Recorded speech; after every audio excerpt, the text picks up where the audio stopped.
নমস্কার বন্ধুরা, our village food কুকিংয়ে আপনাদের অনেক অনেক স্বাগত। বন্ধুরা, আজকে আমি তৈরি করব মিষ্টি আমের আচার।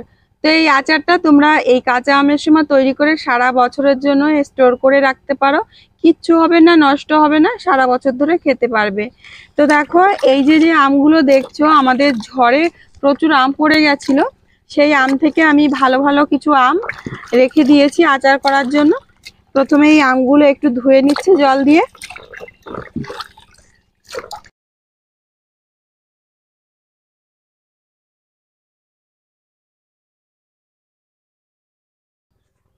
এবার আমরা আমগুলো কেটে নেব।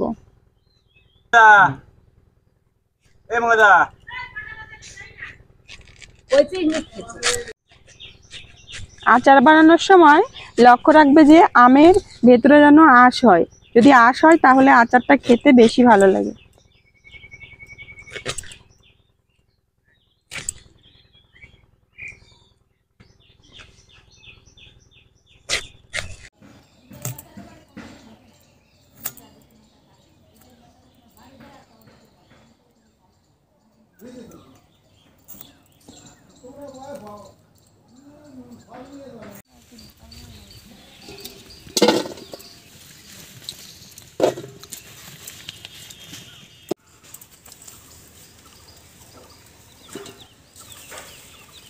বন্ধুরা, এবার আমরা এতে হলুদ আর অল্প একটু লবণ মাখিয়ে নেব। একসাথে হবে না, দুইবার দিতে হবে।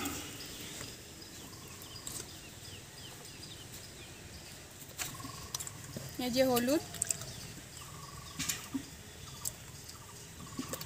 মানে আচার বানানোর সময় হলুদ দেবো না, হলুদ তো একবারেই দেব। আর দেব অল্প পরিমাণে লবণ, মানে বেশি লবণ দিলে জল গলে যাওয়ার সম্ভাবনা থাকে। অল্প লবণ দেব। এবার মাখিয়ে নেব।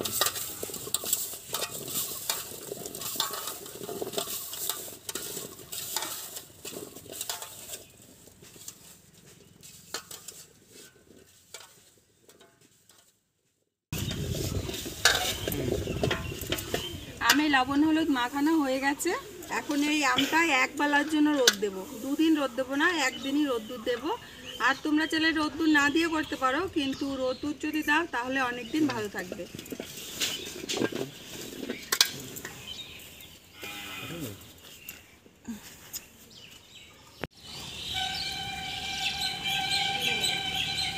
এবার পুরো টান রোদ্রে আমরা দেবো।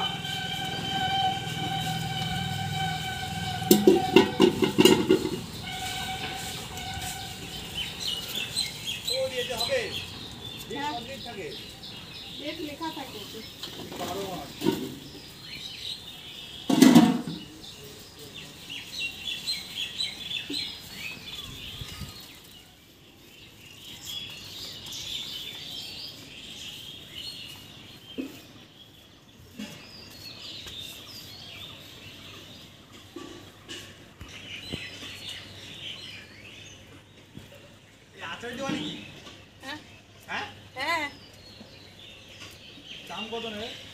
এইভাবে সারাদিন থাকবে রোদের মধ্যে। বিকেলবেলা আমরা আচারটা তৈরি করব।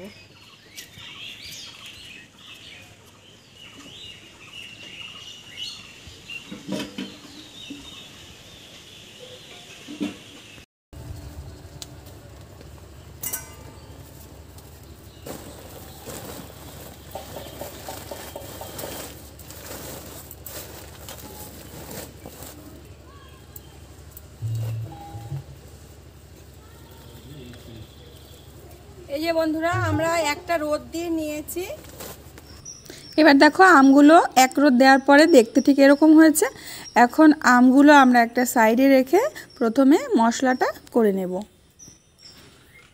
মশলার জন্য নিয়েছি মৌরি, নিয়েছি গোটা ধনিয়া, গোটা জিরে, শুকনো লঙ্কা, আর নিয়েছি 5 ফোড়ন, আর লাগবে কাশ্মীরি লাল লঙ্কার গুঁড়ো, আর বিট লবণ, লাগবে সাদা তেল, আর লাগবে ভিনেগার।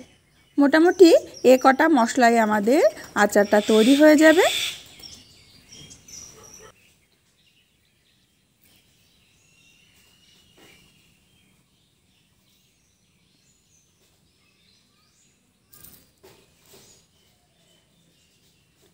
প্রথমে ধনেগুলো ভেজে নেব। শুকনো কড়াইতে ধনেগুলো দিয়ে দিলাম। এবারে এগুলোকে হালকা ফ্রাই করে নিতে হবে। যখন দেখবে ধনেটা ভাজা হয়ে গেছে তখন দিয়ে দেব শুকনো লঙ্কা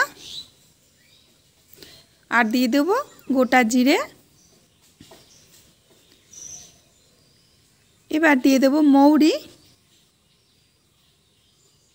আর দিয়ে দেব 5 ফোড়ন। এবার সমস্ত মশলাগুলো মিশিয়ে ভালো করে ভেজে নেব।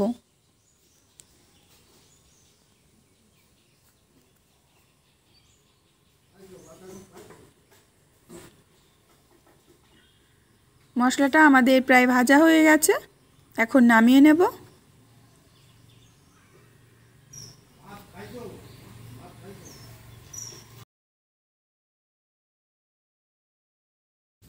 মশলাটা ভাজা হয়ে গেছে, এখন আমরা আচারটা তৈরি করা শুরু করে দেব। কড়াইতে দিয়ে দেব সাদা তেল। তেলটা খুব কম পরিমাণে দিতে হবে, বেশি তেল দেওয়ার দরকার নেই। এবার তেলটাকে ভালো করে গরম করে নিতে হবে। এবার দিয়ে দেব 5 ফোড়ন। 5 ফোড়নটা দিয়ে ভালো করে একটু ফুটিয়ে নেব। তেলটা কিন্তু ভালো গরম করতে হবে, তেলটা ঠান্ডা থাকলে কিন্তু আচারে তেলের গন্ধ আসতে পারে। 5 ফোড়নটা ভালো করে ফুটিয়ে নিয়েছি, এখন দিয়ে দেব আমগুলো।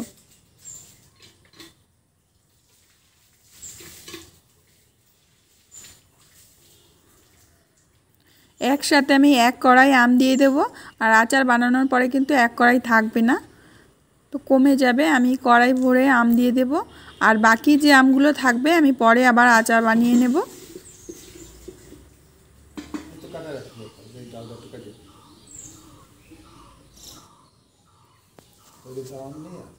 এবার একটু হালকা বিট লবণ দিয়ে দিলাম, ভালো করে নেড়ে নেব।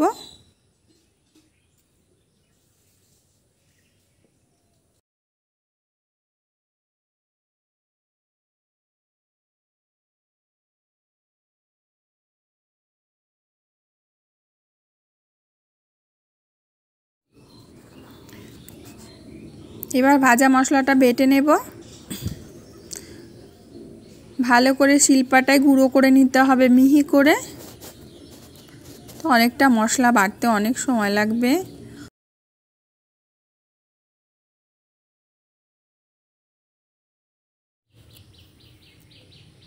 মাঝে মাঝে ঢাকনাটা খুলে একটু নেড়ে দেব। প্রায় 5 থেকে 6 বার এইভাবে ঢেকে ঢেকে দিতে হবে আর নেড়ে দিতে হবে।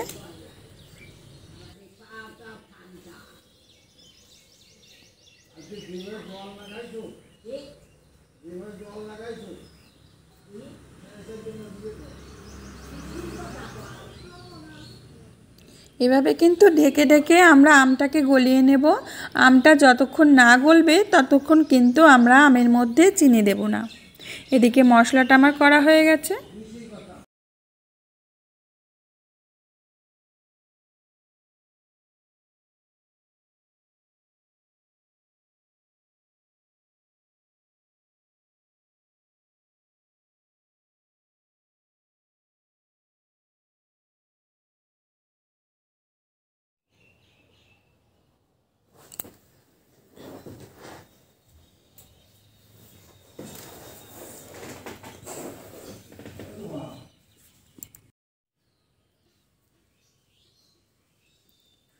আমগুলো ভালোভাবে গলে গেছে, এখন এর মধ্যে চিনি দেব।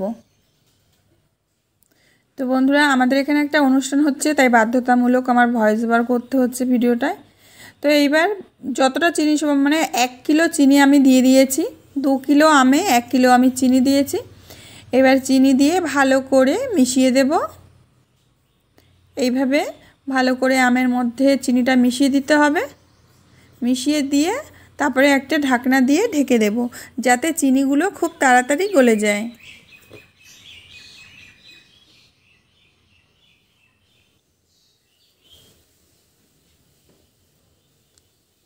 কিছুক্ষণ পর আমি ঢাকনাটা খুলে দিচ্ছি। আর দেখো আমের কতটা জল বেরিয়েছে, মানে আমের যে রস থাকে ভেতরে সেই রসটা বেরিয়েছে। আর আমের আচারে কিন্তু কখনো জলের ব্যবহার করবে না, তাহলে কিন্তু খুব তাড়াতাড়ি আমের আচারটা নষ্ট হয়ে যাবে। এবার দিয়ে দেবো ভিনিগার। ভিনিগার মোটামুটি 20 ml মতো দেবো, যাতে আচারটা সারা বছর ভালো থাকে আর সফট থাকে। তো ভিনিগারটা দিয়ে আবারও মিশিয়ে দেব। এবার কিন্তু আচারটা আমাদের পুরোপুরিভাবে হয়ে গেছে। এবার একটু খুন্তি দিয়ে কিন্তু আমটা ভেঙে ভেঙে দিতে হবে। তো দেখো বন্ধুরা, আচারটা কিন্তু খুব সুন্দরভাবে তৈরি হয়ে গেছে। এখন এর মধ্যে দিয়ে দেবো আমরা কাশ্মীরি লাল লঙ্কার গুঁড়ো, যাতে দেখতে সুন্দর হয়। মোটামুটি একটু লাল লাল কালার হয়, কিন্তু খুব একটা ঝাল হবে না। কাশ্মীরি লাল লঙ্কার গুঁড়ো দেওয়া হয়ে গেছে। এখন দিয়ে দেব গুঁড়ো মশলা। আমরা যে মশলাটা গুঁড়ো করে রেখেছিলাম সেই মশলাটাই একটু চেলে দিয়ে দেব, যাতে দানা দানাগুলো মুখে না লাগে। খুব বেশি মশলার ব্যবহার এখানে আমরা করব না, খুব অল্প পরিমাণেই মশলা দেব। মশলাটা দিয়ে আবারও মিশিয়ে নেব। তো বন্ধুরা, তোমরা দেখতেই পাচ্ছ যে আচারটা কত সুন্দর আর কত সুন্দর লোভনীয় হয়েছে, দেখে কিন্তু খেতে ইচ্ছে করবে। আর এই আচারটা খেতেও কিন্তু দারুণ টেস্ট। তো আচারটা সম্পূর্ণভাবে হয়ে গেছে। আমরা এরকম শুকনো শুকনো আচারই করব। তো এখন আচারটা নামিয়ে নেব।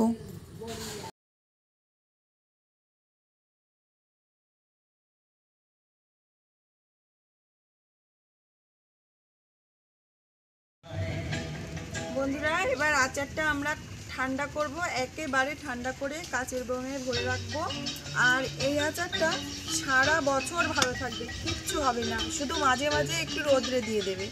আর তো বন্ধুরা, আজকের মিষ্টি আমের আচারের রেসিপি তোমাদের কেমন লাগলো অবশ্যই কিন্তু কমেন্টে জানাবে।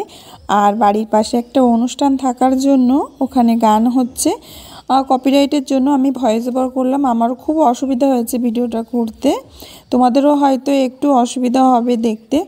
তো বন্ধুরা, আজকে এখানে বিদায় নিচ্ছি। আবার আসবো নতুন একটা রেসিপির সাথে। অবশ্যই কাঁচা আমের রেসিপি নিয়ে আবার হাজির হব। সবাই ভালো থেকো আর সুস্থ।